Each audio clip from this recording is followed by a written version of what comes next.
the process of making a podcast, right? Like the behind the scenes.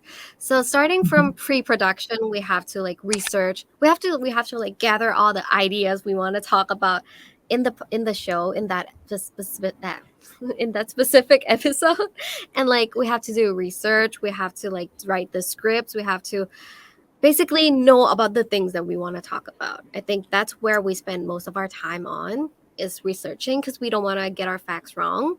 And when hosting, I think the most difficult thing is that we have to keep the levels of our voice like really energetic. When you're feeling tired, people can hear it. People know that you're tired. So you don't want that kind of energy to like go out to your audience.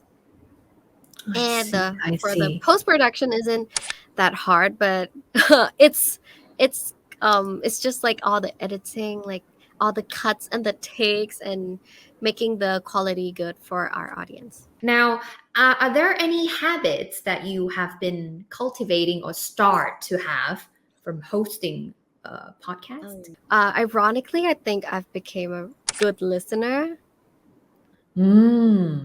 Ironically, because like you might think that, oh, you're a podcast host, you have to speak and tell all the stories. You're like the speaker. But then when I host a show with Pipik, I picked up this habit of like listening to him and multitasking on my computer also.